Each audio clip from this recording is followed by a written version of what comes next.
that will be something that it is something that I can say it will be a blessing from God, because to win a marathon, it's not easy job. But if God says yes, you will win, then that's a gift from Him, and I think it will mean a lot to me. The things that I have passed on, the troubles that I have in Kenya, all the things I want to do, the people I want to help, it will be a great, great, great blessing from God. There's a lot to like about Robert Mwangi, one of 6 children, and a lot to like about Yoshida of Japan, because at this stage she's looking like she's going to win the race for the second time. Really, really good. She will know this course, and that's certainly an advantage. And again, running by herself there, she's obviously a person. Japanese tend to have that really strong mindset, so they're tough runners, and I think she looks really good there. She's certainly got great rhythm. Well, it's going to be a tough rest of the day for Worknesh Tola right now. Looking at this shot. Yeah, I think her day's done. She's almost a jogging pace, and look at that, having a bit of trouble even knowing we're looking for direction on the course. So, yeah, she's hit the wall and going backwards quickly. Madoka Ogi coming through too. The Japanese presence so strong. There is an office of the Gold Coast Airport Marathon in Japan, and over 700 runners from Japan this year in the field. And we just saw also Helen Kumatai in 4th position in the women. So a strong race there with Yoshida in front, and a strong race here in the men's with obviously the focus on Shumye and Mwangi in particular. Yeah, Mintai's doing a great job on the pace, and they're about to come back up over our Southport Bridge. So they're actually approaching 30k, and for me, as I've mentioned previously enough times, that's when the race really starts. So I think this is where we start really getting into the mind games. They're running a little bit apart from each other, Shumye and Mwangi, not really looking at each other either, which is interesting. So I think they're probably thinking, right, we're not giving anything away now. We're sitting in here and we're getting to the business end of the race. We'll start testing each other. The mindset of these athletes, this is what the training's all about. Physically, they know they're going to make it, but at what pace? Can they maintain that record pace that they're on at the moment when they know they go through the start-finish area and it's psychologically difficult? They've got to go out the other side for 5.5 Ks before they can turn and come for home. So this is a really crucial part of the course. Right here now, they're starting to really, need to concentrate and focus on all that training they've done over many years. And we have never had an Ethiopian man win the Gold Coast Airport Marathon in the 33 previous years. So Shumye has a chance to create his own bit of history here today. Wow. Well, odds would say he's probably not going to win then. So we're all saying Mwangi's going to win. But, gee, we're in for a great race. Isn't it terrific to see these 2 nations that dominate male distance running? And here they are with 2, one pacemaker and one each represented here. 2012, an Olympic year, just on the Kenyan qualifiers. Those who posted a qualifying time for the marathon, what was that number? It's staggering. It's extraordinary. I think a figure of something like 270 Kenyan athletes qualified for the Olympic time. Incredible when numbers. Only 3 can run. They're only 3. So how many is that? Did 270 miss out? Golly, gee, that is just extraordinary. What other sport in the world would have a Kenyan dominance like that? And none that I could think of. Amazing, amazing depth just from one country alone, and we're seeing Mwangi here represent his nation. Midai in the role of pacemaker, and Alemayehu Shumye from Ethiopia. And it's interesting you talk about Ethiopia, because they're the country emerging. I think we all know about the Kenyan dominance in distance running, but the Ethiopians certainly are now making their presence really strongly felt in the marathon. So, I think this is not a surprise and a great battle. It's almost, the pride of your country now on the line. Been some great words today that we've heard from Mwangi, and he said that if it's God's will that he wins, then this could be it. But at what point is it actually in his head? He's in uncharted territory that he is there in a position to win a marathon. Yeah, no, I think that's a really psychological disadvantage that he's under. And there we see Mitai dropping off there. He's done his work's done for the day. What a great job he's done through 30k, and a terrific job leaving it down to 2.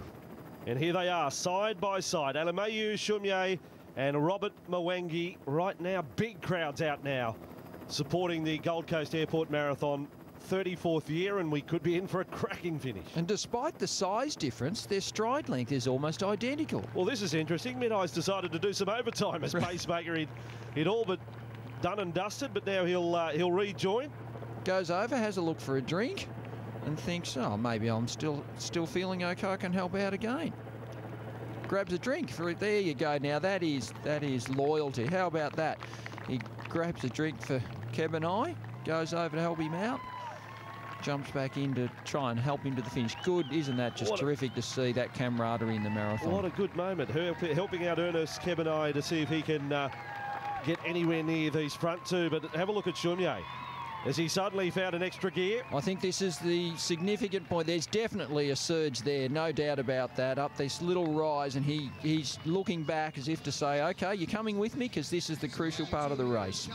Well, his marathon wins were 4 years ago in 2008, winning in Warsaw and Beirut. He has a best time of 2:08.46 in Frankfurt in 2009.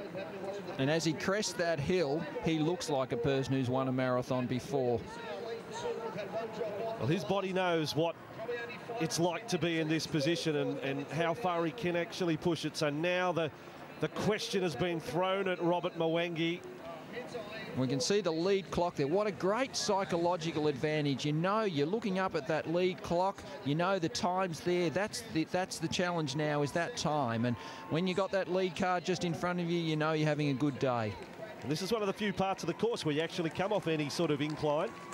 And Shumye has propelled himself off it to open up a really handy lead, in fact. That's experience of a strong marathon runner. He knew that there was that climb there through that start-finish area, and that's where I'm sure psychologically he's thought about that in the lead up to this event and said, that's where I'm going to make the strategic move if I'm feeling good. And it looks like he's got a winning lead there. You wouldn't want to call it just yet. They've still got 11 kilometres to go, but that's a significant break. And it's a couple of 100 metres back to Ernest Kebenai with Mid-Eye at his side. Still looking pretty relaxed, so I think there's still a bit of running left in those legs yet for both of those runners. A pacemaker jumping back in. That's extraordinary. I've never seen that happen before. And urged on along too. That helps get a little burst of adrenaline for our runners here in the Gold Coast Airport Marathon. I will say this about Shumye. If he does win, are you going to endorse the build-up, no rest, no sleep, just go out and do it? Does that become the new mantra? Well, it's probably better than having typhoid, I suppose. So that's the comparison, isn't it? If Mwangi's still suffering typhoid, he's got a pretty good excuse, I reckon. But yeah, it's not an ideal preparation, but that's, as I say, the Africans, that's how they do it, fly in late, and there they go. That's risky, but today it looks like for Shumye it's working very well. Well, this time yesterday, he's going through customs, and here he is out on the track and covering the journey in grand style.